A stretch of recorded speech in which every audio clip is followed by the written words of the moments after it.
11వ వచనం. ఈరోజు అంశం ఏంటంటే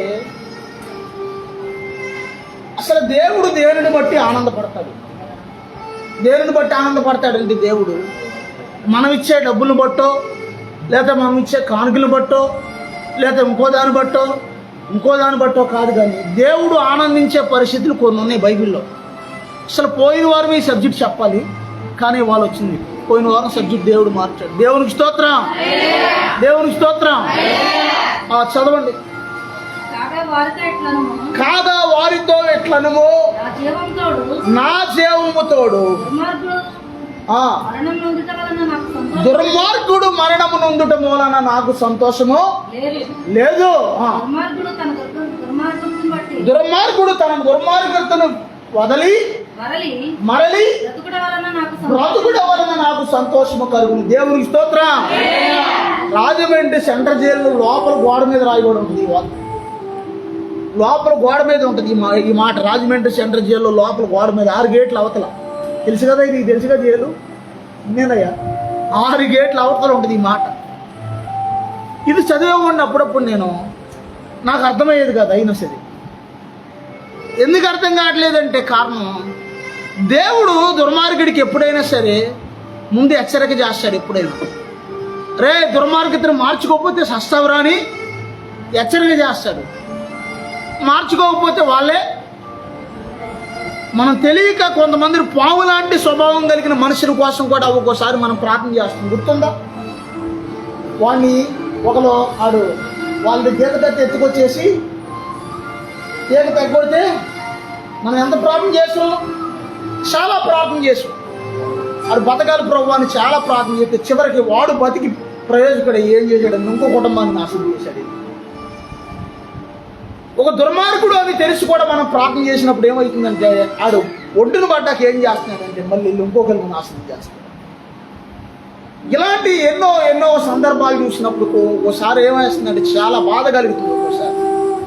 కానీ దేవుడికి దుర్మార్గుడు కూడా నాశనం అయిపోతుంది దేవుడికి కూడా ఇష్టమో లేదు. వాడు మారాలని దేవుడు చూస్తున్నాడు. బైబిల్లో దేవుడు వాక్యం ఏమని సెలవిస్తుందంటే కాకిన పడతవచ్చు, ఎన్నిసార్లు కట్టించినా లోబడిన వాడు మరికి తిరిగి లేకుండా హఠాత్తుగా నాశనం అయిపోతాడు బైబిల్లో. దేవునికి స్తోత్రం. అందరూ చెప్తాం దేవునికి స్తోత్రం. గద్దింపుని చాలా ఈజీగా లెక్కేస్తారు కొంతమంది. దేవుని సేవకుని గద్దింపుని చాలా తక్కువ అంచనా వేస్తారు. అది ఎవరికి నష్టం అంటే వాళ్ళకే నష్టం అన్నమాట. దేవునికి స్తోత్రం, దేవునికి స్తోత్రం. ఆరాధనలో ఉండాలి, ఆరాధనలో ఉంటే విడుదల వస్తాయని చెప్పాలి. ఒక కుటుంబం పోయిన వారం ఆరాధన అంతా అయిపోయాక వచ్చారు. నాకు అప్పటికీ డౌట్ వచ్చింది, వీళ్ళు ఏంట్రా బాబు ఇంకా వీళ్ళకి ఎలా వస్తుంది విడుదల అనుకున్నాను. ఏమైంది? మొన్న ఫోన్ చెప్తే మళ్ళీ మనం వెళ్ళి ప్రార్థన చేసాము, దగ్గర నుండి హాస్పిటల్కి పంపించాం. పరిస్థితి బాగోపోతే ఆరాధన అంతా అయిపోయాక వచ్చి ఎక్కడ కూర్చుంటే ఇంకేమవుతుంది నీకు ఉందే?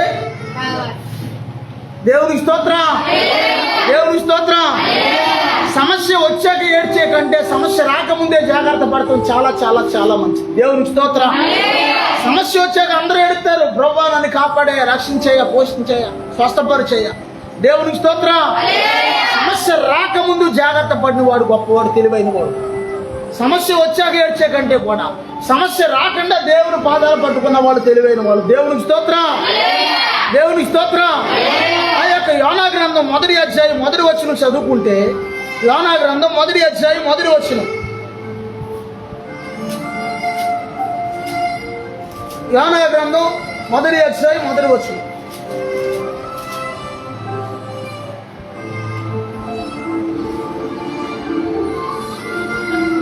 యోనా గ్రంథం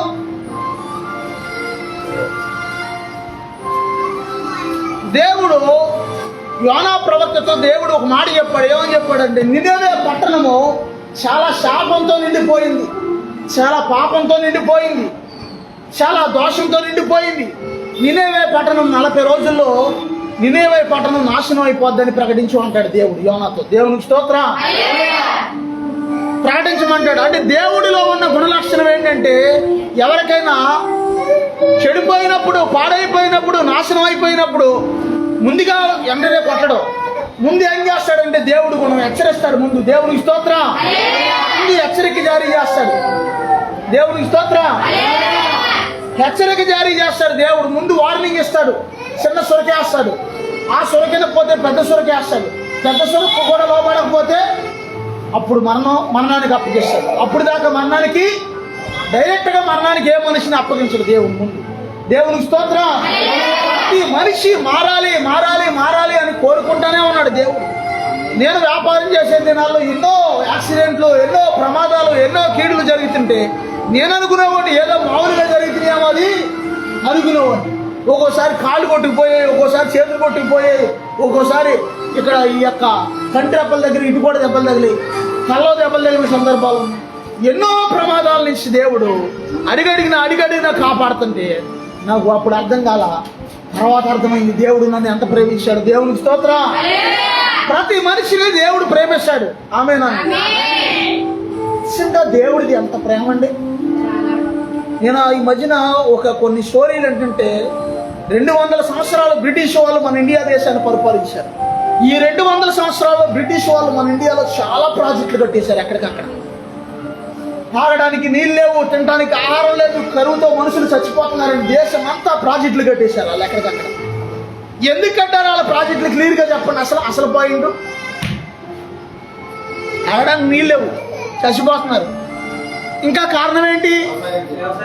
వ్యవసాయానికి. ఇంకా అసలు పాయింట్ చెప్పనా, వాళ్ళు ఇది కూడా మా దేశమే అనే ఫీలింగ్ వాళ్ళకి వచ్చేసింది అప్పటికి.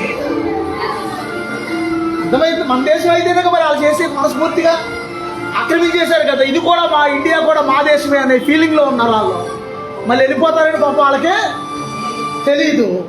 కోట్లు లక్షల రూపాయలు ఖర్చు పెట్టి చాలా ప్రాజెక్టులు కట్టేశారు. దేవుని స్తోత్రం.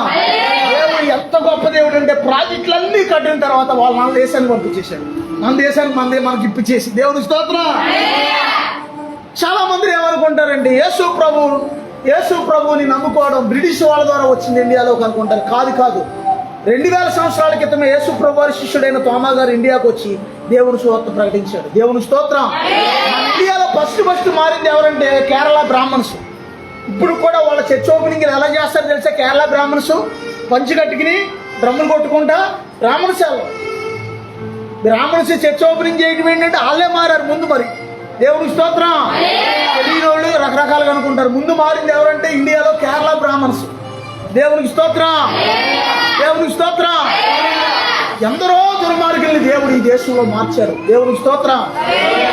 అసలు తోమా గారు ఇండియా దేశానికి ఎల్లను అన్నప్పుడు దేవుడు అన్నాడంట, కల్లో 10 మార్లు కనపడి యేసయ్య ఒక మాట చెప్పాడంట, ఇండియా మీద నా ప్రణాళిక ఉంది, ఇండియాలో నా పిల్లలు ఉన్నారు, తల్లి గర్భంలో పిండంగా ఉన్నప్పుడే నేను వారిని ఎన్నుకున్నాను, ఇండియాలో నా పిల్లలు ఉన్నారు, వెళ్ళాలంటుంటే ప్రభా ఎక్కడికైనా వెళ్తాను కానీ ఇండియా దేశం మాత్రం నేను వెళ్ళయ్యా అన్నాడు.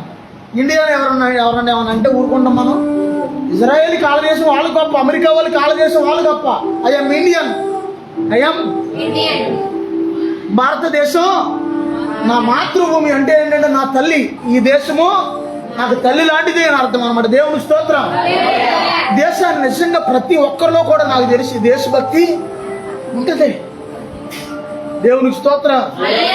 మన కోసం ఎందరో సైనికులు ఈ రోజున ఆ యొక్క బోర్డర్లో చనిపోయి, పెళ్లిళ్ళు అయిన వాళ్ళు 2-3 సంవత్సరాలు అయిన వాళ్ళు కూడా చనిపోయి వాళ్ళ బాడీలు వాళ్ళ శవాలు బాక్సుల్లో పెట్టి ఇంటికి పంపిస్తుంటే, మిలిటరీ వాళ్ళు అందరూ పంపిస్తుంటే జనాలు ఏడుస్తా దేశం కోసం అమరుడయ్యాడు అని చెప్పి వాళ్ళ ఓ పక్కన బాధ, ఓ పక్కన ఎందరో పోరాటం చేస్తున్నారు. దేవునికి స్తోత్రం. ఇండియా దేశానికి నేను వెళ్ళను ప్రభు అని తోమా గారు అన్నప్పుడు దేవుడు అన్నాడంట, నా ప్రణాళిక ఇండియా మీద ఉంది, అనేక మంది నా ప్రజలు ఉన్నారు, అక్కడికి నీవు వెళ్ళాలి అన్నాడు దేవుడు. దేవునికి స్తోత్రం. దేవునికి స్తోత్రం.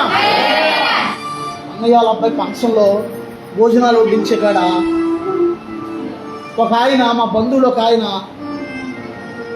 యేసయ్య ఇక్కడ కూర అయిపోయింది చూడయ్యా అన్నాడు.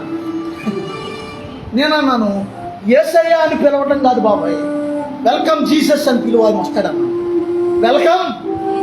వెల్కమ్ జీసస్ అని ఆయన వస్తాడు. ఒట్టి యేసయ్య కాదు, వెల్కమ్ జీసస్ అంటే ఆయన వస్తాడు అని చెప్పాను. దేవునికి స్తోత్రం. సిగ్గుపడ్డా. నిజంగా నేను అనుకున్నాను, ప్రభా ఇంకా మా బంధువులు, నా రక్త సంబంధులు ఇంకా కొంతమంది అదే బల్లగట్టుకుని అదే తాడి చెట్లు ఎక్కుంటా ఏ పూటకు ఆ పూటకు బతికేవాళ్ళు ఇంకా ఇప్పటికీ ఉన్నారు. నన్ను ఒక ఉన్నతమైన రేంజ్లోకి తీసుకొచ్చావు, నేను సేవలో హెచ్చించావు ప్రభా. నాకు చదువు లేదు, ఏమి లేదు, జ్ఞానం లేదు, ఉన్నతమైన సేవ ఇచ్చావు ప్రభా. ఎంత ప్రేమించావయ్యా నన్ను అని చాలాసార్లు నేను దేవుడు చూపించాను. దేవుని స్తోత్రం. ఇంకా కొందరు ఎందరో అనేకమైన స్థితిలో అదే స్థితిలో ఏంటో పరిస్థితి అని నేను ఆలోచిస్తుంటే, దేవుణ్ణి కలిగిన వాడు ఎన్నోసార్లు నేను చెప్తున్నాను, యేసుక్రీస్తు ప్రభుని కలిగి ఉన్నవాడు వాని స్థితిగతులు 30 అంతలుగా 60 అంతలుగా 100 అంతలుగా మారిపోద్ది. దేవునికి స్తోత్రం. సో ఇది వాస్తవం, ఇది కట్టి కథలో కల్పన కథలు కాదు. మళ్ళీ మాట చెప్పాను, ప్రపంచంలో ఈ రోజున గొప్పవాళ్ళు ఎవరంటే జీసస్ని కొలిచేవాళ్ళే అని చెప్పాను అక్కడ ఫంక్షన్లో. అప్పుడు ఆయన ఏమన్నాడు తెలిసి, ప్రపంచంలో కూడా నాకు వద్దు, మా ఇండియాలో కూడా జీసస్ని కొలిచేవాళ్ళే హైయెస్ట్ పొజిషన్లో ఉన్నారు. ఈ రోజు ఎక్కడున్నారంటే ప్రపంచానికి తలమానికిగా ఉన్నారు వాళ్ళు. దేవునికి స్తోత్రం. ప్రపంచాన్ని శాసించే వాళ్ళుగా ఉన్నారు. దేవునికి స్తోత్రం. ఎక్కడిదయ్యా ఆ జ్ఞానం అంటే దేవుడిచ్చాడు. బ్రిటిష్ వాళ్ళు కొంతమంది తప్పులు చేశారు, చేయలేదని నేను అంటున్నాను. బ్రిటిష్ వాళ్ళలో మంచి వాళ్ళు ఉన్నారు, దుర్మార్గులు ఉన్నారు. మీకు అర్థం అవ్వాలంటే కాలాపాని అని ఒక బ్రిటిష్ ఏం చేయలేదు, అండమాన్ నికోబార్ జైలు. కాలాపాని అని ఒక సినిమా తీశారు పూర్వం. ఆ సినిమాలో చూపిస్తారు, అందులో అది మీకు అర్థం కాదు, బ్లాక్ అండ్ వైట్ ఫిలిం. మంచి వాళ్ళు ఉన్నారు, దుర్మార్గులు ఉన్నారు. అసలు స్వతంత్ర సమరయోధులకి మీరు చెప్తే నమ్మరు, బ్రాహ్మణ శాఖేమో మాంసం ముక్కలు తినిపించేవాడు. వ్యాపారుడు మాంసం తింటారా? కొంతమంది స్వతంత్ర సమరయోధులకి ఏమో వాళ్ళ మలం వాళ్ళకి తినిపించేవాడు. ఆ సినిమా చూస్తే అసలు ఏడుపు వచ్చేది నిజంగా. అంత బాధలో ఆ టైంలో స్వతంత్ర సమరయోధులు ఎవరైనా పోరాటం చేస్తుంటే వాళ్ళని తీసుకెళ్ళి అక్కడ పడేసేవాళ్ళు అండమాన్ జైల్లో. సినిమాలో తప్పించుకున్నాడు చూపించారు, అక్కడ తప్పించుకోవడం అనేది జరగదు. ఒకవేళ తప్పించుకుని పొరపాటున సముద్రంలో దూకుతాడు, సముద్రంలో సరిగి చచ్చిపోతాడు. అసలు అంత చల్లగా ఉంటాయి, నీళ్ళు ఐశ్వర్యాలాగా ఉంటాయి. దేవునికి స్తోత్రం. ఎందరో ప్రాణత్యాగం చేస్తే మన దేశానికి స్వతంత్రము ఎప్పుడు ఆగస్టు 15 నిన్నగా ఎందరో ప్రాణత్యాగం చేస్తే వచ్చింది. వీళ్ళందరూ ప్రాణత్యాగం చేయకముందే అసలు మన దేశం అనేది ఆ యొక్క వేరే వాళ్ళ చేతిలోకి వెళ్ళకముందే దేవుని ప్రణాళిక మన ఇండియా దేశం మీద ఉంది. దేవునికి స్తోత్రం. మన ఇండియాని యేసయ్య ప్రేమించాడు. బైబిల్లో 2 మార్లు రాయబడింది మన దేశం గురించి. దేవునికి స్తోత్రం. మన దేశం పురాతనమైన దేశాల్లో ఒక దేశం మన దేశం. అమెరికా ఏర్పడి ఒక 400-500 సంవత్సరాలు అయితే, 500-600 సంవత్సరాలు అయితే, మన ఇండియా దేశం సుమారుగా 3000 సంవత్సరాల క్రితం నుంచి ఉంది మన దేశం. ఇప్పుడు దేశం కాదు. దేవుని స్తోత్రం. అమెరికా ఒక రకం చెప్పాలంటే నిన్న మొన్న వచ్చిన దేశం, కానీ ఇండియా దేశం 3000 సంవత్సరాల క్రితం నుంచి ఉంది మన దేశం. ఇజ్రాయెల్ దేశం కూడా 3000 సంవత్సరాల క్రితం నుంచి ఉంది. మన ఇండియాలో పూర్వం నుంచి కూడా మసాలా దినుసులు సరుకులు వేరే దేశాలకు ఎక్స్పోర్ట్ చేసేవాళ్ళు అంట. వాళ్ళ మీద ఎప్పుడు క్రీస్తు పూర్వమే మన దేశం మసాలా సరుకులు ఎక్స్పోర్ట్ చేయడంలో ముందుందంట మన దేశం. దేవునికి స్తోత్రం. అటు నుంచి కొంతమంది కేరళ మలబార్ దీవుల్లోకి వచ్చేవాళ్ళు అంటే, ఇటు నుంచి కొంతమంది వజ్రాల వ్యాపారం జరిగేదంట అక్కడ. అలాగ తోమా గారు దేవుని పిలుపు అందుకుని కేరళ మలబార్ దీవుల్లోకి దిగాడు ఆయన ఫస్ట్. దేవునికి స్తోత్రం. ఫస్ట్ ఆయన ఎవరిని మార్చాడే అంటే, ఎవరిని ప్రభు వైపు తిప్పాడే అంటే బ్రాహ్మణుని తిప్పాడు. దేవునికి స్తోత్రం. ఆయన ఒకే ఒక్క మాట అన్నాడు, వెళ్ళి ఉదయకాలం వాళ్ళ అందరూ కూడా నీళ్ళు ఎలా పట్టుకుని సంధ్యావందనం చేస్తున్నారంట. వాళ్ళందరూ బ్రాహ్మణులు అందరూ 30 మంది చెరువు దగ్గరికి వెళ్ళి, మీరు ఎందుకు ఎలా చేస్తున్నారంటే, సూర్య భగవానుడికి మేము సంధ్యావందనం చేస్తున్నాం అని చెప్పారంట. అప్పుడు ఈయన అన్నాడంట, మీరు ఒకవేళ అలా చేసేది మీరు కరెక్ట్ అయితే మీరు పట్టుకున్న నీళ్ళు అలాగే గాల్లో ఉండిపోవాలి అన్నాడు. నాకు రుజువు చూపించండి అన్నాడు. నీళ్ళు ఆగితేయా ఇలా సంధ్యావందనం అయిపోయి వదిలేస్తే నీళ్ళు పడిపోయాయి. తర్వాత ఈయనప్పుడు ఆఖరణ అందరూ అయిపోయాక ఈయన వచ్చి ఈయన కూడా నీళ్లు పట్టుకుని దేవునికి స్తోత్రం. ఇశ్రాయేలు దేశం నుంచి నేను వచ్చాను, యేసుక్రీస్తు ప్రభు సకల మానవాళి కోసం ఆ దేశంలో మనుషుడిగా జన్మించి మనుషుడిగా జీవించి ఎన్నో అద్భుత ఆశ్చర్య కార్యాలు జరిగించి ఆయన శిలువ మీద మరణించి 3వ రోజున తిరిగి లేచి ఆయన పరలోకానికి వెళ్ళాడు. ఆయన యందు నువ్వు విశ్వాసం ఉంచితే నీవు నీ ఇంటి వారందరూ కూడా రక్షించబడతారని కొన్ని విషయాలు చెప్పి ప్రార్థన చేసి, ప్రభా ఈ నీళ్ళు ఇప్పుడే వీళ్ళందరూ రక్షణ పొందేదట్టుగా ఈ నీళ్ళన్నీ ఇప్పుడే ఆగిపోవాలి ప్రభా గాల్లో అని ప్రార్థన చేశాడు. ప్రార్థన చేసి నీళ్ళు ఇలా వదలంగానే నీళ్ళు అలా కనపడుతున్నాయంట. దేవుని స్తోత్రం. కవర్లో కడితే ఎలా ఉంటాయి నీళ్ళు అలాగే ఉన్నాయంట అక్కడ. ఇప్పటికీ అక్కడ ఆయన వచ్చిన ప్లేసులు అన్ని బొమ్మలు కట్టి అన్నమాలు చెప్పి పెట్టారు. నీళ్లు కొడుతున్నారు అందరూ వస్తే. వీళ్ళు కదులు తిని కానీ వీళ్ళు కింద కల్లా. దేవుని స్తోత్రం. అప్పుడు వాళ్ళ ఆ సూచిక్రియ కళ్ళ ద్వారా చూసి యేసుక్రీస్తు ప్రభుని 30 మంది బ్రాహ్మణులు అమ్ముకున్నారు ఫస్ట్ మన ఇండియా దేశంలో. దేవుని స్తోత్రం. దేవుని స్తోత్రం. హల్లెలూయా.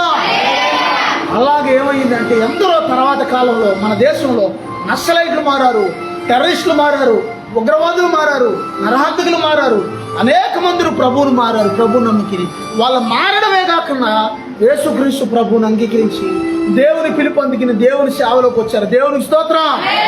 దేవుని స్తోత్రం. కొంతమంది అంటారు, అన్నా నిజంగా ఏంటి నిజంగా పెట్టారన్న మీ మీద ఇన్ని కేసులు అంటారు. ఆ పాంప్లెట్ ఇచ్చినప్పుడు ఇప్పుడు నిజంగా పెట్టకుండా బొమ్మాయి పెడతాయా అన్న, నిజంగా మీరు ఇన్ని జైలుకి వెళ్ళారన్న. ఓ బాబు వెళ్ళాను కాబట్టి బాబు డైరెక్ట్ చేయించి, లేకపోతే పోలీసులు ఊరుకుంటారా? పోలీసులు కూడా నిఘా ఉంటుంది, మీకు తెలియదు. వాళ్ళ రికార్డులు ఉంటాయి. ఎన్ని సంవత్సరాలు అయిపోయినా వాళ్ళ రికార్డులు ఉంటాయి. దేవునికి స్తోత్రం. దేవుని స్తోత్రం. ఆ మధ్యన నేను ఏదో పని ఉండి అక్కడికి వెళ్తే ఒక రైటర్ గారు ఒక ఆయన విన్నాను మీ గురించి తెలిసింది అన్నాడు. దేవుని స్తోత్రం. వాళ్ళ రికార్డులో వాళ్ళకే ఉంటుంది. యేసు ప్రభు గొప్పవాడు అనేది ఒక రుజువు. దేవుని స్తోత్రం. ఆ యొక్క యోనాతో దేవుడు ఏమని చెప్పాడంటే నినేవే పట్టణాన్ని రక్షించాలి అని చెప్తే యోనా ఏం చేస్తున్నాడంటే దేవుని యొక్క పిలుపు పక్కన పెట్టేసి తర్షీషు వెళ్ళిపోదామని వాడెక్కారు. దేవుని స్తోత్రం. వాడెక్కినప్పుడు ఏమైందంటే అందరికీ తెలిసిన ఈ సబ్జెక్టు తుఫాను వచ్చింది, ఒక్కడిని బట్టి అందరి మీదకి వచ్చేసింది శోధన.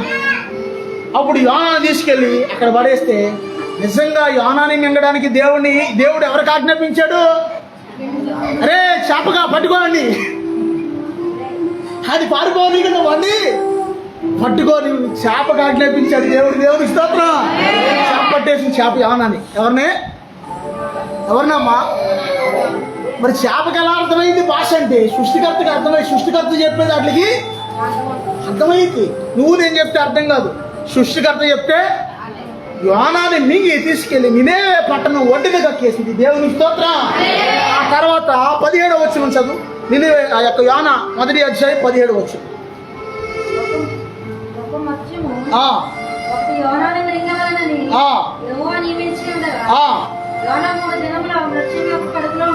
తల్లి గర్భంలో బిడ్డ ఎలా ఉంటాడో అలాగా యోనా 3 దినాలు చేప గర్భంలో ఉన్నాడు. అంత చేప కడుపులో. దేవునికి స్తోత్రం.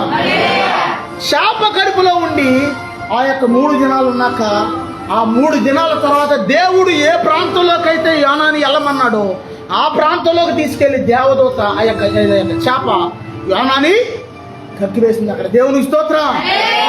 దేవుడు దేవదూతనే చేప రూపంలో పంపించాడేమో. దేవదూత వచ్చేస్తుంది. దేవునికి స్తోత్రం. హల్లెలూయా. ఈ విషయం నినేవే పట్టణం రాజును కినబడినప్పుడు రాజు ఏం చేశాడు తెలుసా? రాజు మన మాట వింటాడా? వింటాడా? ముఖ్యమంత్రి నీ మాట వింటాడా? మోడీ నీ మాట వింటాడా? మన ఇండియన్స్ పాపం ఎంత ప్రేమ చూడండి. ఎక్కడున్నా మన మోడీ గారు వేరే దేశాలకు వెళ్తే I love you Modiji, I love you Modiji, ఎంత ప్రేమ చూడండి. మా ఇండియా ప్రధాని ఎంత ప్రేమ వాళ్ళకి చూడండి. మనమైనా అంతేగా. ఆయన ఎవరైనా కావచ్చు, ఆయన మన ప్రధాని అని మనకు ఆలోచన ఉంటుందిగా. ఎక్కడో మొన్న ఈ మధ్యన ఆయన ఎక్కడికి వెళ్తే ఒక చోటన అవమానం కలిగింది మోడీకి. నిజంగా ఆ వీడియో చూస్తే నాకు బాధేసింది. అయ్యో మా ప్రధాన్ని అవమానిస్తున్నారేంటి అలా అని బాధేసింది. ఆయన ఎలాంటి వాడైనా సరే మన ఇండియా ప్రధాని కదా. దేవునికి స్తోత్రం. నినేవే ప్రధాని, నినేవే యొక్క ప్రెసిడెంట్, నినేవే యొక్క రాజుకి వార్త వినబడినప్పుడు నినేవే రాజు ఏం చేశాడంట? వదిలే మా పిల్లలు వదిలే. ఆ సంగతి నినేవే రాజునికి వినబడినప్పుడు నీవు చేసిన మేళకై, నీవు చూపిన కృపలకై, నీవు చేసిన మేళకై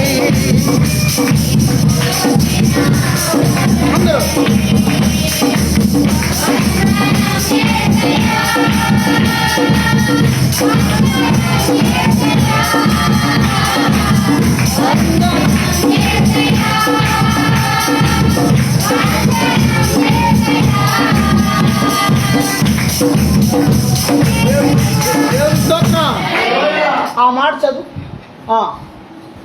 సంగతి నినివే రాజునకు వినబడెను. సరిగా రాకుండా చూసుకుంటూ పైకి వచ్చేసింది. ఆ సంగతి నినివే రాజునకు వినబడినప్పుడు అతడు తన సింహాసనం మీద నుండి దిగి అతడు తన సింహాసనం మీద నుండి దిగి తన రాజవస్త్రములు తీసివేసి, వస్త్రాల్లో కూడా రకాలు ఉంటాయి. మామూలు వస్త్రాలు ఉంటాయి, రాజు వస్త్రాలు ఉంటాయి. ఆమె అర్థమవుతుందా?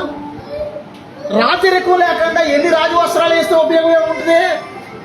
నీ ముఖంలో రాజరికం లేకుండా అది అర్థమైందా? రాజరికం ఉట్టిపడాలి ముందు. రాజరికం రాజ వస్త్రాలు వేసుకుంటాడు రాజు. దేవునికి స్తోత్రం. కొంతమంది ఎన్ని కాస్ట్లీ బట్టలు కడతారో అక్కడక్కడ చూస్తే నీ ముఖంలో కళ్ళలేకుండా నువ్వు ఎన్ని కాస్ట్లీ బట్టలు కొంటే ఉపయోగం ఏముంది? ముందు కళ ఎక్కడ ఉండాలంటే ఎక్కడ ఉండాలి. కళ ఎక్కడ ఉంటే నువ్వు మామూలు బట్టలు కట్టుకున్నా సరే ఆ యొక్క దేవుని బిడ్డలు రాజు బిడ్డలతో సమానం. అందుకు చెప్తున్నా ఈ మాట. దేవుని స్తోత్రం. మన యేసయ్య రారాజు, ఆయన బిడ్డలు రారాజు బిడ్డలు. దేవుని స్తోత్రం. అర్థమవుతుందా? నినేవే రాజులకు వినబడి ఉన్నప్పుడు రాజవస్త్రం తీసి పక్కన పెట్టేశాడు. దేవుని స్తోత్రం.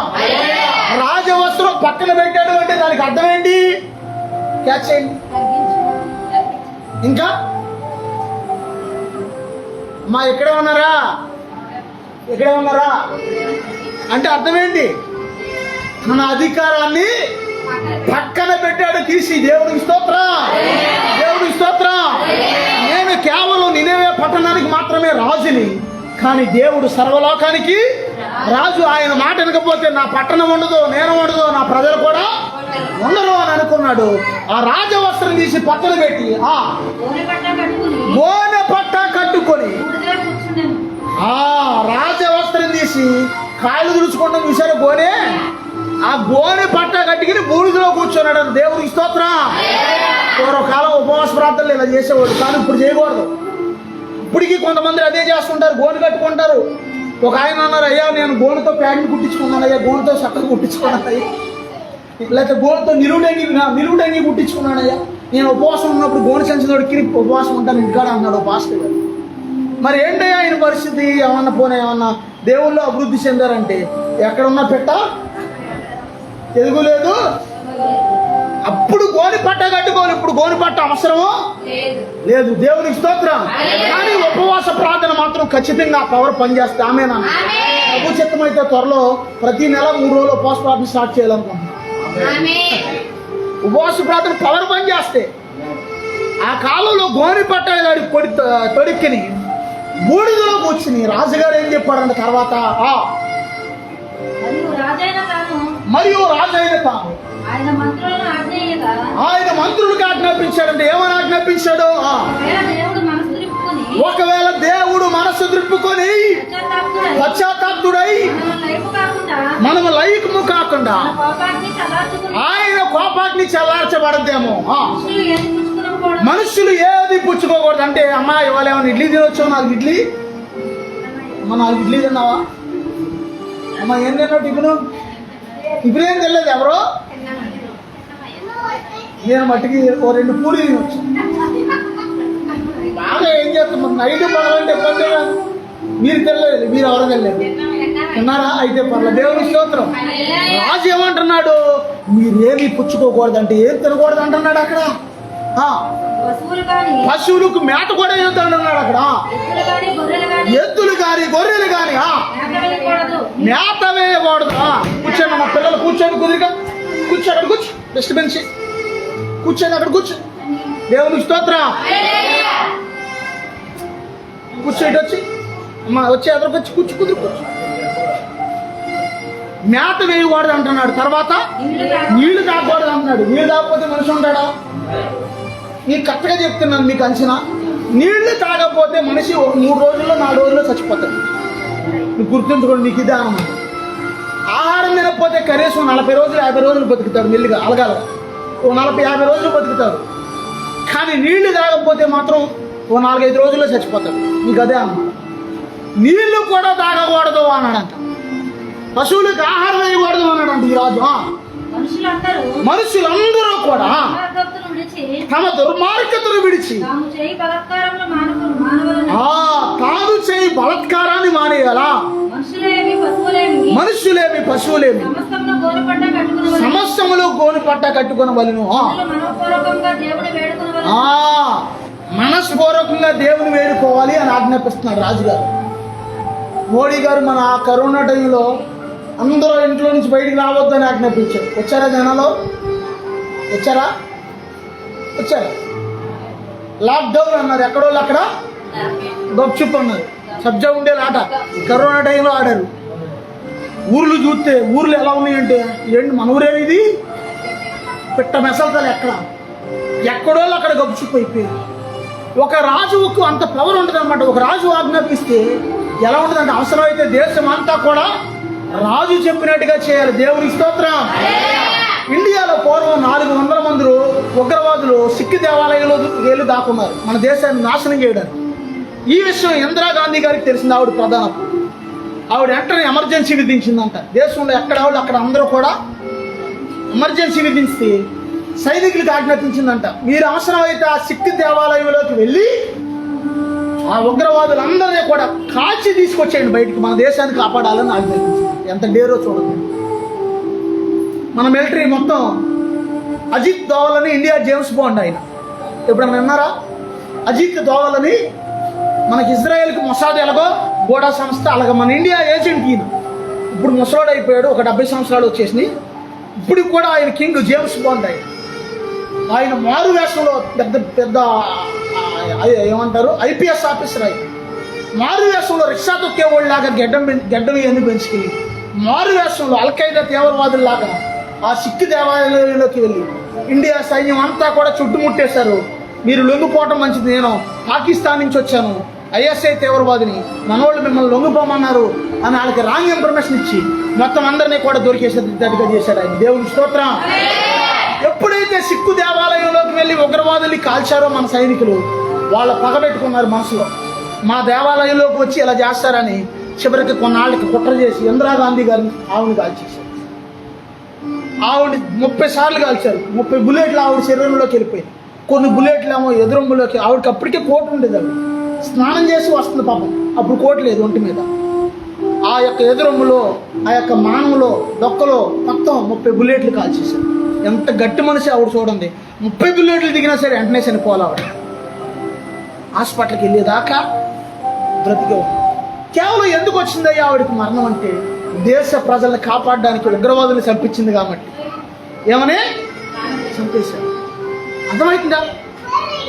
దేశంలో నిజంగా ఒక రాజు చెప్పాడంటే ఎవరైనా సరే ఫాలో అవ్వాల్సిందే. నినేవే రాజు ఆజ్ఞాపించాడు. ఏమని ఆజ్ఞాపించాడంటే, మీరెవ్వరూ ఏమీ తినకూడదు, ఏమీ తాగకూడదు, అందరూ దేవుణ్ణి వేడుకోండి, దేవుణ్ణి వేడుకోండి, మీరు సావకుండా బ్రతకాలంటే దేవుణ్ణి వేడుకోండి అని చెప్పాడు. ఒక మాటలో చెప్పాలంటే అమ్మ అర్థమవుతుందా?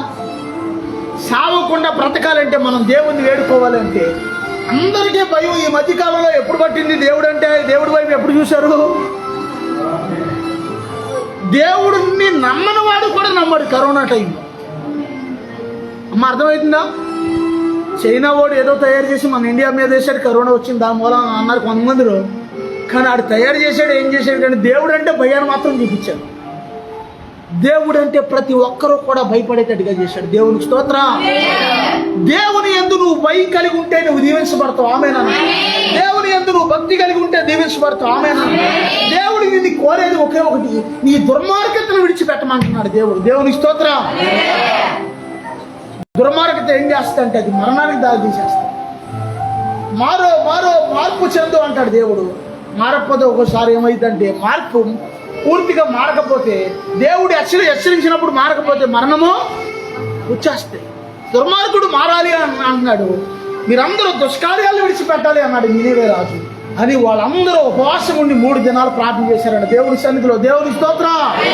ఉపవాస ప్రార్థన విలువ కూడా చాలా మందికి తెలియదు. ఉపవాస ప్రార్థన చేస్తే దేవుడు ఆయన సింహాసనం మీద నుంచి కదిలి మన కోసం దిగి వస్తారు. దేవుని స్తోత్రం.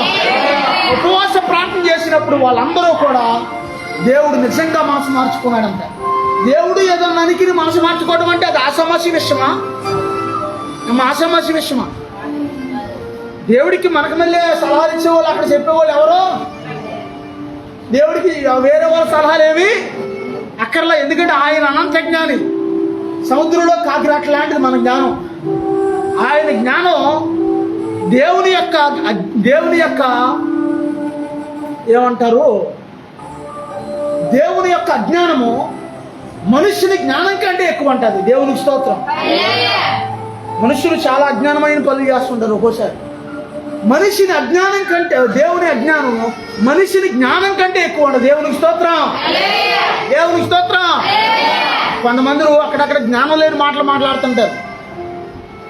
అమ్మ ఉన్నారా లేరా? జ్ఞానం లేనివాడు కూడా చాలా మంది అనుకుంటారు.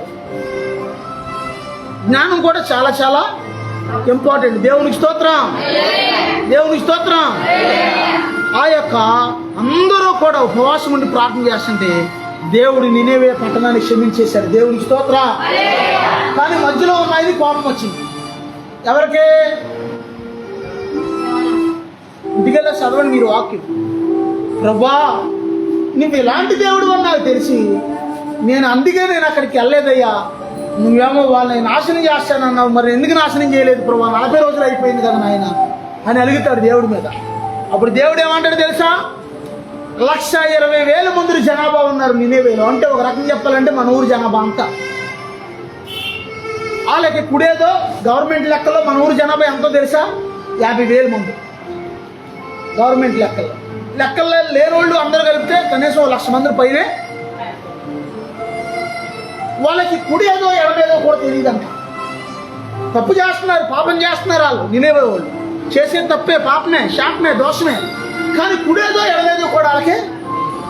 సాధారణంగా ఎవరన్నా ఎడం చేతి ఏంటంటే ఏమన్నాం పిల్లలు మనం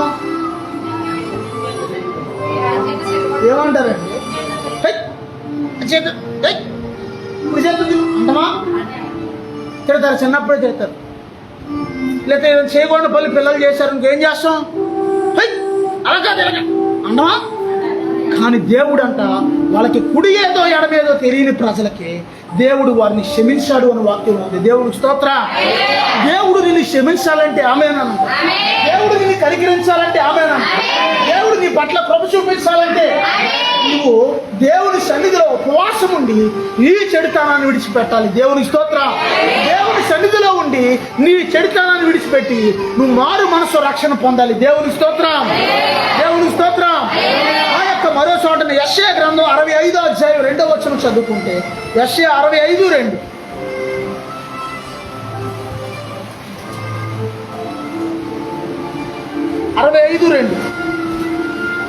తమ ఆలోచన అనుసరించి చెడు మార్గంలో నడుచుకుంటూ లోబడనాలని ప్రజల వైపు దినమంతయు తన చేతులు చాపుతున్నాడు. తమ ఆలోచనను అనుసరించి లోబడనొల్లని ప్రజల వైపు దినమంతయు కూడా నా చేతులు చాపుచున్నాను అంటున్నాడు దేవుడు. దేవునికి స్తోత్రం. ఇందాకే చెప్పాను, లోబడితే ఒక రకంగా ఉంటుంది దేవుడికి, లోబడకపోతే మరొక రకంగా ఉంటుంది. దేవునికి స్తోత్రం. లోబడనొల్లని ప్రజల వైపు దినమంతయు కూడా నా చేతులు చాపుచున్నాను అంటున్నాడు దేవుడు. ఆమేనా? అనే అనుకునేవాడు అంట ఒక్కలడ్డు వస్తే దారిలో కాలు కొట్టుకుపోతే ఇది అసలు నేను లెక్క చేస్తానా, ఈ దెబ్బని, ఇది ఒక దెబ్బైనా అసలు కాలంతో కొట్టుకుపోయింది, ఇది ఒక దెబ్బ అని ఇలా దొరుకున్నాడు. ఇప్పటికే దేవుడు హెచ్చరిస్తున్నాడు. అరే మారు మారు మారు మారు మారు, నువ్వు మారాలి, నీ పాపం శృతి మించిపోయింది, నీ దోషం శృతి మించిపోయింది, నువ్వు మారాలి అని హెచ్చరిస్తుంటే అది జరిగిన 10 రోజులకి ఏమైందంటే బలమైన యాక్సిడెంట్ అయ్యప్పుడు ఒకే కాలు 3 చోట్ల ఇరిగిపోయింది. ఎన్ని చోట్ల? అప్పుడు ప్రభా నాయనా ఏసై, ప్రభా నేనేక నీ వైపు తిరిగిపోతున్నాను, నీకు సరెండర్ అయిపోతున్నాను ప్రభా అని పశ్చాత్తాపడి హాస్పిటల్లోకి. ఈయన కాలు వార్త బాధపడుతుంటే ఒక నర్సు గారు ట్రీట్మెంట్ చేయడానికి వచ్చి ఈయనతో ముచ్చట్లాడుతుందంట. ఈయన కాలు బాధ ఈయనది. ప్రభా నాయనా అయ్యా కనికరించయ్యా, ఇబ్బంది అయిపోయింది, ఎప్పుడు నీవు ఎలా చెప్తే అలాగే చేస్తాను ప్రభా అని. అప్పుడు ఆ రోజున దేవునికి సమర్పించుకున్నాడు హాస్పిటల్లో. ఇక ఆ రోజు నుంచి దేవుని వెంట నడుస్తా ఉన్నాడు. దేవునికి స్తోత్రం. దేవునికి స్తోత్రం. ఒక్కొక్కరి జీవితంలో పాపము, దోషము, అతిక్రమం శుద్ధిమించిపోద్ది. ఒక్కొక్కరి జీవితంలో, అందరూ కాదు, కొంతమంది అసలు ఎంత చెప్పినా దేవుడి మాట వినరే. దేవుడు ముందు హెచ్చరిక చేస్తాడు ప్రతి ఒక్కరిని. హెచ్చరిక. దేవునికి స్తోత్రం. మనం అనుకుంటాం మన జీవితంలో ఏముంది, మనం అంతా బాగానే ఉన్నాం అనుకుంటాం. ఒక్కోసారి శారీరకంగా వెళ్ళి చేసే పాపాలు కొన్ని, దూరంగా ఉండి చేసే పాపాలు కొన్ని. శరీరాశ ఉంది, నేత్రాశ ఉంది, జీవపడము ఉంది. ఇప్పుడు నువ్వు ఎవరిని కొట్టక్కర్లా, ఎవరిని చంపక్కర్లా. నువ్వోరే నువ్వేం చేస్తావంటే నువ్వు వెళ్ళి ఇలా కొట్టు అన్నావు అనుకో, ఏమైంది?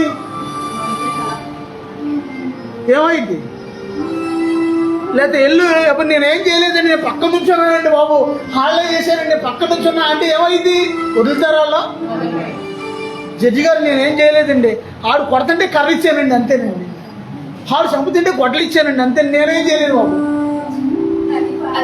నేనేం చేయలేదండి, నేను పక్క నుంచున్నాను. ఏమంటాడు జడ్జి గారు? దేవుని స్తోత్రం, దేవుని స్తోత్రం. తప్పు చేసేవాడిది ఎంత తప్పో, తప్పుని ప్రోత్సహించేవాడిది కూడా అంతే తప్పు. దేవుని స్తోత్రం. ఒక్కోసారి కొంతమంది చేసే పనులు ఎలా ఉంటాయంటే అది ప్రాణం మీదకి తెచ్చేస్తుంది. ఒక్కోసారి భయంకరమైన పరిస్థితులు కూడా, అక్కడక్కడ యాక్సిడెంట్లు. చెప్తున్నానా, మొన్న ఏలియా వాళ్ళ షాపు దగ్గర ఆ యువతల ఎవరో పెద్ద ఆయన వెళ్తుంటే లుంగి పంచి కట్టుకుని, ఎవరో ఒక కుర్రోడు ఏగారమో ఏ ఊరు అంటే, ఏ ఊరు అమ్మాయి, కుర్రోడు వచ్చి గుద్దేశాడంటే, ఆయన గుద్దేసి ఆడు పడ్డాడు, ఈయన పడ్డాడు. ఇద్దరికి ఈయనకైతే సీరియస్ అయిపోయిందంట, తల పగిలిపోయి రక్తం అంత. అంబులెన్స్ ఫోన్ చేశారంటే ఏలియా వాళ్ళ ఫ్రెండ్స్ అందరూ, అంబులెన్స్ అరగంట పడుతున్నారంట. పోలీసులు కూడా ఫోన్ చేశారంట. అప్పుడు వెంటనే అదే టైం మన కారు ఒకటి అందుబాటులో ఉందంట, ఒక కారు అక్కడ గబా కారు ఎక్కించుకుని పాపం ఆయన్ని. వాళ్ళ ఫ్రెండ్స్ ఏలియా తోలుతున్నాడంటే వాళ్ళ ఫ్రెండ్స్ అందరూ ఆ యొక్క పడిపోయినాయని కారు ఎక్కించుకుని గవర్నమెంట్ హాస్పిటల్లో జాయిన్ చేశారు. ఆ మరుసటి రోజు సాయంకాలం చనిపోయాడు అక్కడ. నేను అందుకే అంటుంటాను, ఒక్కోసారి ప్రమాదం మనకు రావడమే కాదు ఇతరులకు కూడా వస్తుంది. మీకు తెలీదు, చాలా చాలా జాగ్రత్త అని అందుకే పదే పదే హెచ్చరిస్తుంటాం. ఆ పాస్టర్ గారు ఎప్పుడు ఎలాగా అంటాడు అని అనుకుంటారు కొంతమంది. ప్రమాదం ఎప్పుడు చెప్పి చాలా చాలా సీనియర్ డ్రైవింగ్ చేసే వాళ్ళకి ఒక్కోసారి యాక్సిడెంట్లు ఎదురైపోతాయి. మరి మామూలు పరిస్థితి ఏంటి అమ్మ? అర్థమవుతుందా? దేవుడు ఎప్పుడైనా సరే హెచ్చరిస్తాడు ముందు ఒక మనిషిని. ఏదైనా ఉన్నప్పుడు ముందు హెచ్చరిస్తాడు, జాగ్రత్త జాగ్రత్త జాగ్రత్త జాగ్రత్త జాగ్రత్త అంటాడు దేవుడు. జాగ్రత్త జాగ్రత్త అంటాడు దేవుడు. స్తోత్రం. నేను అంటున్నా, రే 91 చదువుకోకుండా బయటికి రాకోకుండా పిల్లకాకి ఏం తెలుసు? దెబ్బ తగిలాక ఏడ్చే కంటే దెబ్బ తగల ముందే జాగ్రత్తగా యేసు ప్రభు రెక్కల దగ్గరికి వెళ్ళిపోతే చాలా మంచిది అంటారు. దేవుని స్తోత్రం, దేవుని స్తోత్రం. ఇదివరకు గతంలో ఓ పాస్టర్ గారు చెప్పేవాడు, వేటగాడు వస్తాడంట, వలేస్తాడంట, గింజలు చింపుతాడంట, మెడరిస్తాడంట, బుట్లో వేస్తాడంట. తల్లి పక్షి పిల్ల పక్షులకి పాఠం నేర్పితే పిల్ల పక్షులని అంట వేటగాడు వస్తాడంట. ఈ తల్లి ఈ మాట చెప్పి వెళ్ళిపోయింది ఆహారం తెద్దామని. ఈ పిల్ల పక్షులు పాట పాడుతుంది అంట, ఇవన్నీ ఎగురుకుంటా చక్కగా వేటగాడు వస్తాడంట అని వాడుతుంది. నిజంగా వేటగాడు వచ్చాడంట. అరే ఇదేంటే కథ, ఇది ఒరిజినల్ కాదు కథ. సరే నేను వస్తానంటే వీటికి ఎలా వేసి ముందుగా పాట పాడుతుంది. వేటగాడు వస్తాడంటే వచ్చాడు, వాళ్ళు వేస్తాడంట అని అనగానే వాళ్ళు వేసాడు. గింజలు చింపుతాడంటే అనగానే గింజలు చింపాడంట, పట్టుకుంటాడంటే అనగా పట్టు. తర్వాత ఇక పాట నడేసి బొట్లో వేసుకుని తీసుకెళ్ళిపోయాడు. దేవుని స్తోత్రం. కానీ మనల్ని విడిపించే దేవుడు ఉన్నాడు వేటగాని చేతిలో నుంచి. దేవుని స్తోత్రం. అలాగని వేటగాని చేతిలోకి నిన్ను వెళ్ళమని కాదు అర్థం. వేటగాడు అంటే ఎవరో మా సైతాను పేరే వేటగాడు. దేవునికి స్తోత్రం. వేటగాని ఊరిలో నుండి నా ప్రాణాన్ని రక్షించావో, బలమైన రెక్కల క్రింద నాకు ఆశ్రయమిచ్చావో. వేటగాని ఊరిలో నుండి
నుంచి యేసయ్య విడిపిస్తాడు. ఆమెనా? అసలు ఎందుకు ఆడి చేతిలో పడుతుంది? ముందే జాగ్రత్త పడితే పడతారు, ఖచ్చితంగా పడతారు. పడుకోకండి. ఏమి అడగాడి చేతిలో పడతారు. పడ్డ వాళ్ళు కూడా దేవుడు ప్రభుంటే ఇడిపిస్తారు. ఆమెనా? లేదా అలాగే దేవుడు ఇడిపిస్తారు కదా అని అత్తమానేలు పడితే చెప్పండి రా పెద్దోళ్ళు, చెప్పండి, అనుభవం కలిగిన వాళ్ళు చెప్పండి అయ్యా. దేవుడు ఇడిపిస్తాడు కదా అని అత్తమాన వేటగాడి చేతిలోకి వెళ్తే మిగతా ట్రిక్స్ ఎలా ఉంటాయండి మీకు తెలియదు. ఈ పాట పవర్ చాలా పవర్ అయింది, నిజంగా భలే పెట్టారు. అప్పుడప్పుడు నేను పాడుతుంటాను, మనం పాడేది కూడా జరిగింది. ఏ అపాయము నా గుడారము సమీపించనీయక నా మార్గములన్నిటిలో ఆశ్రయమైనందున. దేవుని స్తోత్రం. నీకు అపాయమేమీ రాదు, ఏ తెగులు నీ గుడాలను సమీపించదన్న మాట ఈ పాట. దేవునికి స్తోత్రం. హల్లెలూయా. దేవుడు నిన్ను ప్రేమిస్తున్నాడు. ఆమేనా? వీరబ్రహ్మ అనే ఒక ఆయన ఉన్నాడు. ఆయన అసలు పేరు వీరబ్రహ్మ. దేవుడు ఆయన్ని మార్చిన తర్వాత అబ్రహాం అని మార్చాడు దేవుడు ఆయన. దేవునికి స్తోత్రం. ఆయన ఒక రోజున ఒక మీటింగ్లోకి కత్తి ఇసిరితే, పదులు కలిగిన కత్తి ఇలా ఇసిరితే గురి తప్పకుండా మనిషి తగిలిదంట. అమ్మ అర్థమవుతుందా? కోపం వచ్చి టెన్షన్లో చికాకులో ఉన్నప్పుడు కత్తితో అవసరమైతే ఆయన శరీరాన్ని కూడా ఆయన ఇలా పొడిచేసుకుని ఇలా లాగేసుకున్నాడు. అంత చికాకు. తుపాకీ కరెక్ట్గా గురిపెట్టి కాలిస్తే గురి తప్పకుండా తగిలేదా. కొంతమంది ఊర్లో ఉన్న దళారులందరినీ కూడా, దళారులు దోచుకునే వాళ్ళు ఉంటారు కదా, వాళ్ళందరినీ చంపేద్దామని 10 మంది టీం రెడీ అయ్యారు. దోచుకుని మన ఊరిని రక్షించాలి, మన ప్రాంతాన్ని రక్షించాలి అని. అరే నువ్వు వీడిని చంపాలి. ఒకవేళ ఆ టయానికి అనుకున్నట్టుగా ఎవరన్నా చంపకపోతే వాళ్ళు మనలో వాళ్ళే చంపేయాలి అని అనుకున్నారంట అందరూ. అనుకున్నాక వీళ్ళందరూ 2 మేకపోతులు తెచ్చుకున్నారు, శుభ్రంగా మాంసం వండుకున్నారు, మందు ఫుల్గా తాగారు, తిన్నారు. అంతా అయ్యాక మరుసటి రోజున ఆ ఊర్లో మీటింగ్స్ జరుగుతున్నాయంట. ఆ ఊర్లో దేవునికి స్తోత్రం. ఏ ఊరంటే అది ఇంగిలిపాకలంక, కృష్ణా జిల్లా ఇంగిలిపాకలంక. దేవునికి స్తోత్రం. మండవల్లి అబ్రహామయ్య గారి గురించి ఇప్పుడు నేను చెప్పేది. ఆ వ్యవస్థాపకులు ఆయన లేరు, ఇప్పుడు యేసయ్య దగ్గరికి వెళ్ళిపోయారు ఆయన. ఒక రోజున మీటింగ్స్కి వెళ్తే మూసివేయుడు, ఆయన పేరేంటమ్మా, వాళ్ళ గురువు గారి పేరు అబ్రహామయ్య గారు, వాళ్ళ గురువు గారు బండి ఐజాక్ గారు మీటింగ్స్కి వచ్చారంట ఆ ఊరు. దేవుని స్తోత్రం. ఆయన వాక్యం చెప్తా ఒక మాట అంటున్నాడంట, సహోదరుడా దేవుని చేతిలో మట్ట గుడిచిలాగా నువ్వు జారిపోతున్నావు, జాగ్రత్త అన్నాడంట. దేవుడు చాలాసార్లు నిన్ను పట్టుకుంటున్నాడు, కానీ నువ్వు జారి పడిపోతున్నావు, చాలా జాగ్రత్త. దేవుడు నిన్ను హెచ్చరిస్తున్నాడు. నువ్వు ఏదో చేద్దామనుకుంటున్నావు, నువ్వు ఏదో రకరకాలుగా ఆలోచిస్తున్నావు, కానీ దేవుడు నీ పట్ల బలమైన ఉద్దేశం కలిగి ఉన్నాడు, బలమైన ఆలోచన కలిగి ఉన్నాడు అని చెప్పేసరికి ఆ మాటలో ఈయన కనిపించిందంట. ఎవడో నా గురించి చెప్పాడు ఈ మీటింగ్లో, పాస్టర్ గారికి మీటింగ్ అయ్యాక పాస్టర్ గారు లేపేద్దాం అనుకున్నాడంట. దేవుని స్తోత్రం. ఎవడో చెప్పేదాన్ని పరిశుద్ధాత్మ దేవుడు మాట్లాడతాడు. దేవుని స్తోత్రం. పాస్టర్ గారు లేపేద్దాం అనుకుంటే సరే మొత్తానికి మీటింగ్ అయిపోయి వెళ్ళిపోతుంటే తమ్ముడు, అరే తండ్రి ఇట్రా మాట అన్నాడండి. అనేసరికి అరే బాబు, దేవునికి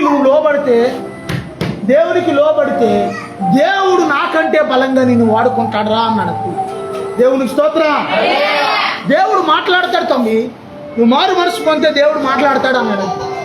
అనేసరికి దేవుడు మాట వినాలి అనే ఆలోచనతో ఆయన వాళ్ళ ఊరెళ్ళి 2 వారాల పాటు చర్చిలో ఉండి, కనీసం ఒక్కరోజు చర్చిలో ఉండమంటేనే కొంతమందికి వాళ్ళకి ఆయాసాలు వచ్చేస్తాయి, దురద వచ్చేస్తే, అయ్యాయి పాకేస్తుండి, చికాకు వచ్చేస్తే. కానీ 2 వారాలు దేవుని సన్నిధిలో ఉండి ఆయన బాల్యకాలం నుంచి చేసిన ప్రతి పాపాన్ని కూడా ఒప్పుకుని పశ్చాత్తాపడుతుంటే దేవుడు స్వరంతో ఇక నుంచి నీ పేరు వీరబ్రహ్మం కాదు అబ్రహాము అని చెప్పాడు. దేవుని స్తోత్రం. ఆయన బలమైన సేవ చేసి సుమారుగా 43 సంవత్సరాల వయసులో, అంతేనా 43ఏనా, ప్రభు ఆయన పిలిచినప్పుడు ఆయన దగ్గరికి వెళ్ళిపోయాడు, దేవుని దగ్గరికి. దేవుని స్తోత్రం.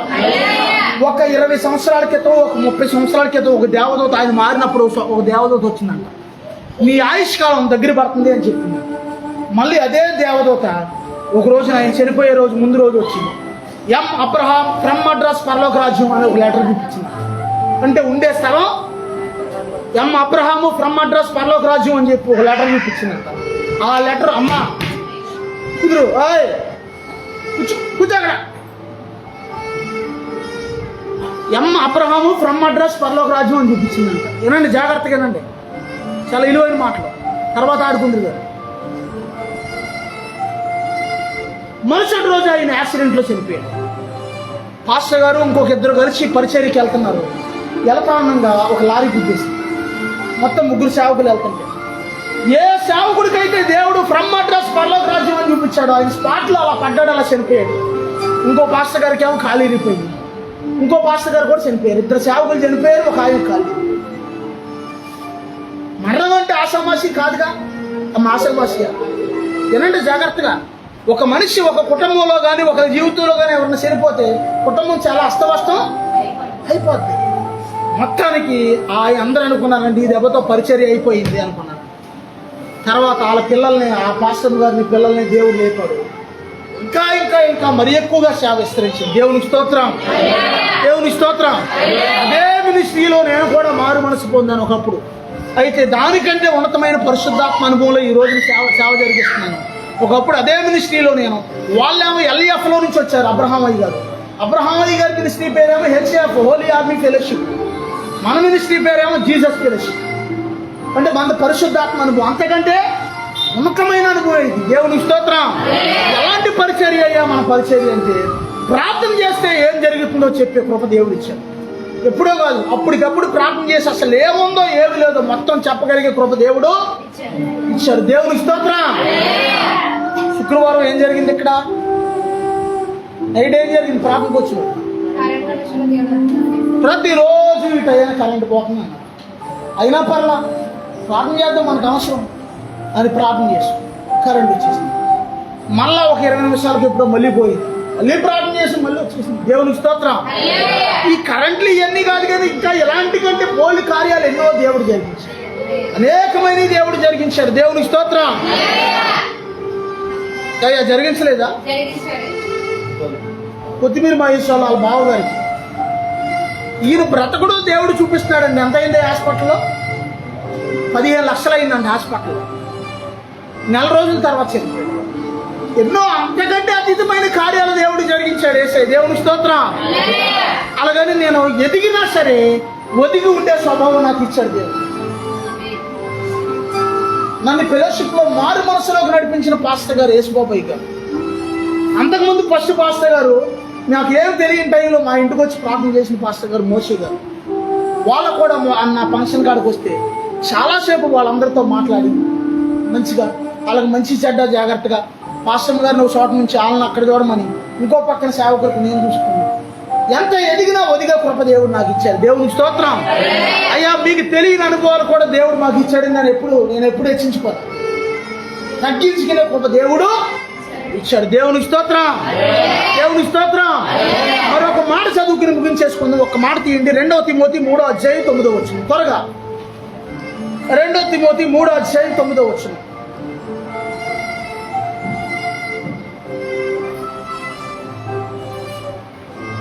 త్వరగా చదవండి.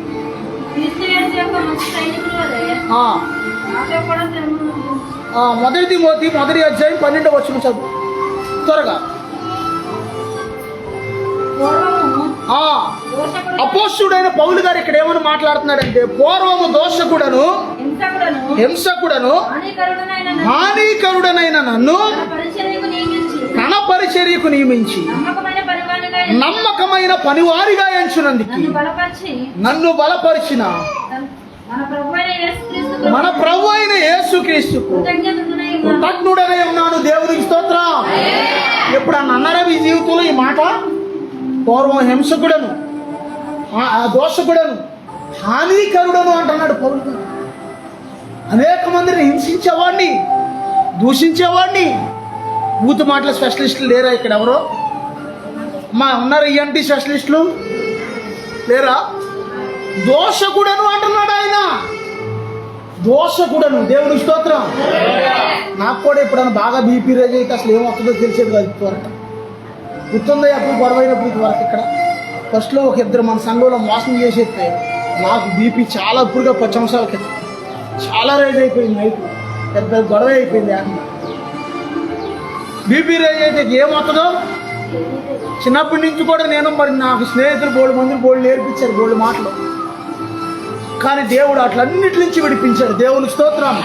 పూర్వము హింసకుడను, దోషకుడను, హానికరుడునైన నన్ను ప్రభు అయిన యేసయ్య నన్ను తన పరిచర్యకి నమ్మకమైన వానిగా ఎంచాడు అంటున్నారు పౌలు గారు. దేవునికి స్తోత్రం. దేవునికి స్తోత్రం. నిజంగా ఒకప్పుడు నా జీవితం కూడా అలాంటిదే. నైట్ అంత మానవ నిద్ర లేకుండా పడుకుంటే ఒక రోజున ముందు పోయాయా అని ఇసుకెత్తుందని బూలసు కొంచెం ముందు పోయాయా లేచి అన్నాడు. దాన్ని చాగ ఒకటి ఉంటే చాగ తీసి చెయ్యాల పోసేసాను.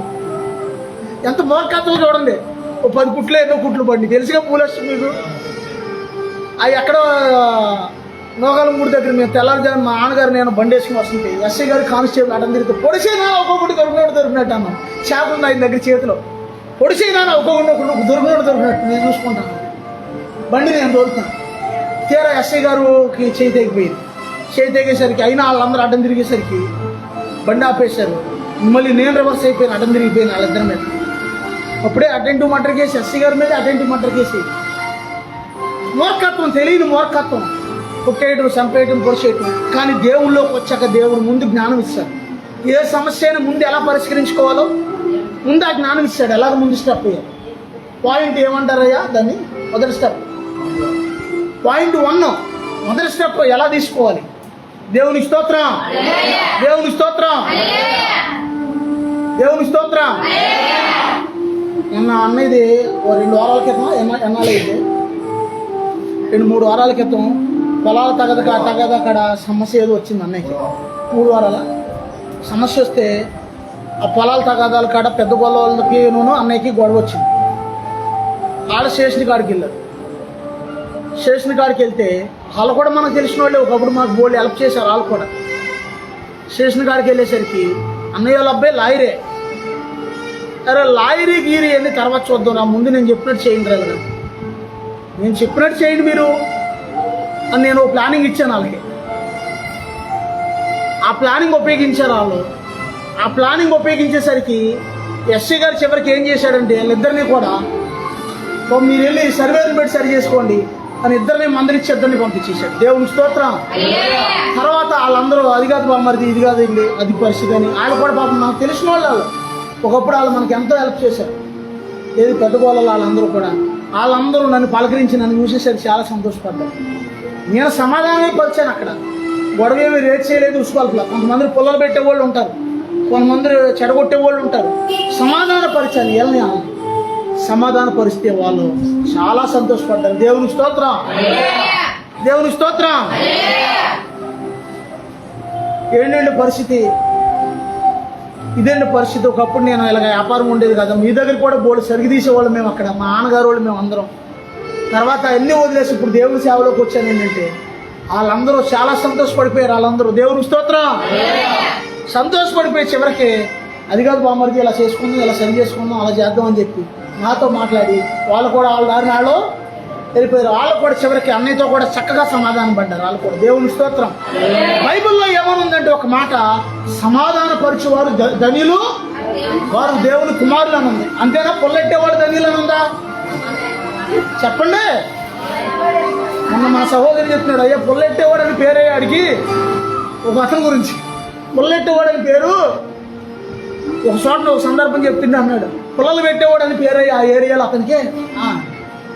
పుల్లలు పెట్టేవాళ్ళు ధన్యులు, చెడగొట్టేవాళ్ళు ధన్యులు. ఏడు ఇలా రాయబడ్డ వాక్యంలో సమాధాన పరిచేవాళ్ళు ధన్యులు, వాళ్ళ దేవుని కుమారులు అనబడతారు. దేవుని స్తోత్రం. చెరపుకురా చెడేవు అని అంటారు సామెత. నువ్వు వెళ్ళి ఎవరినైనా చెరుపు అనుకో, అది నీకే అసలు పడద్దు. దేవుని స్తోత్రం. మంచి మనసు సాధ్యమైతే మంచి చేయ, లేకపోతే అలాంటి వాళ్ళు కూడా చాలా మంది ఉండేవాళ్ళు. నాకు సాధారణంగా మా దేవుడి కృప ఏంటంటే ఈ ఏరియాలో చాలా మంది ప్రజలు మనల్ని ఆదరించిన వాళ్ళు ఉన్నారు. 2 మంది ఉన్నారా లేరా? మేము వ్యాపారం చేసే టైంలో మామగారి ఇంట్లో మామగారి దగ్గర సరుకు దొరికితే ఆ మామగారు తీసుకెళ్లారు. ఒకసారి మామగారు తీసుకెళ్లారా? తీసుకెళ్తే మళ్ళీ నేను వెళ్ళి అక్కడ సరెండర్ అయ్యాక మామగారిని వచ్చారు. అసలు వాళ్ళు వచ్చి ఇంట్లోకి రావాలని చూస్తుంటే మామగారు పాపం ఇంట్లో బాత్రూంలో ఎవరో స్నానం చేస్తున్నారు, మీరు ఎలా వెళ్తారో అది అని పాపం చాలాసేపు ఆపేసింది. వాళ్ళని వెళ్ళకుండా లోపలికి నీళ్ళు పోసుకుంటూ అటు ఇటు తిరుగుతా. చివరికి ఏదో అంత ఎంతసేపు చెప్తుందని లోపలికి వచ్చేది సరుకు దొరికేసింది. వాళ్ళు ఆడ వసారులో తాటెక్కిలు వసారు అందరూ ఎంత ఫేవర్గా ఉండేవాళ్ళు అంటే అంటే మామూలుగా ఏలింటి కాడ దొరికింది ఒక రోజున, అమ్మ గుర్తుందా? ఆరు సందులో దొరికింది. ఎంత ఫేవర్ అంటే మామూలు ఫేవర్గా కాదు. అందరూ ఈ రోడ్డుకి ఇటు పక్కన వాళ్ళు అందరూ కూడా మంచి సపోర్ట్ ఉండేవాళ్ళు. వ్యాపారం ఈ సందులో ఉన్న వాళ్ళందరూ కూడా, ఇటు పక్కన వాళ్ళందరూ కూడా దేవుని స్తోత్రం. నేను కొన్ని వందల లీటర్లు కూడా వాళ్ళ ఇంటికాడ రాము వాళ్ళ ఇంటికాడ దింపకుండా ఏమో కూడా ఉందిగా అమ్మ ఉందిగా వీళ్ళు రాము వాళ్ళు అక్కడ. కానీ ఎంత ఫేవర్గా కూడా మనకి మంచి సపోర్ట్గా ఉండేవాళ్ళు. ప్రజలు కుళ్ళు కుతంత్రాలు కుట్రలు ఎట్లాంటివి ఉన్నాయనుకో, అంతకాలం నేను వ్యాపారం చేస్తాను. అసలు తెల్లవారులు మూటలాలు ఇళ్ళకాడ పెట్టేసి నేను వచ్చేసుకోను. అసలు అంటుకోవడం కానీ మళ్ళీ పైగా అవి చూస్తూ ఉండేవాళ్ళు జనాలు. అంత సపోర్ట్ ఇచ్చారు ప్రజలు ఒకప్పుడు నాకు. ఇప్పటికీ సపోర్ట్ ఉంది. దేవుని స్తోత్రం, దేవుని స్తోత్రం. కాకపోతే అప్పుడు లోకానుసారంగా సపోర్ట్ ఉంది, ఇప్పుడు దేవుని పరంగా సపోర్ట్ ఉంది. దేవుని స్తోత్రం, దేవుని స్తోత్రం. అందుకే నువ్వేం చేయాలంటే సాధ్యమైతే నువ్వు మేలు చేయ, లేకపోతే మానే. అంతేగాని కీడు మాత్రం హాని మాత్రం చేయబోకు. అందుకే దేవుని వాక్యం సెలవిస్తుంది, దుర్మార్గుడు తన దుర్మార్గత నుండి మరలటం వలన నా ఆత్మకు సంతోషము కలిగిద్ది అన్నాడు. నువ్వు ఎప్పుడైతే మరో చోట ఆ సమయం అయిపోయింది కాబట్టి షార్ట్ కట్లో చెప్పేస్తున్నాను. ఎవరైతే దేవుని కృప కోసం కనిపెట్టుకుంటారో వాళ్ళ పట్ల కూడా దేవుడు ఆనందిస్తాడన్న. దేవునికి స్తోత్రం. ఎవరైతే దేవుని కృప కోసం కనిపెట్టుకుంటారో వాళ్ళని బట్టి కూడా దేవుడు ఆనందిస్తాడన్న. దేవునికి స్తోత్రం. దేవుని కృపను బట్టి నువ్వు కనిపెట్టుకోవాలి. ఒకటి. రెండోది, దుర్మార్గత ఏదైనా నీ జీవితంలో ఉంటే అది విడిచిపెట్టి దేవుని వైపు తిరిగితే దేవుడు సంతోషపడతాడు. దేవుడి కొద్ది వాక్యం దీవించుగాక.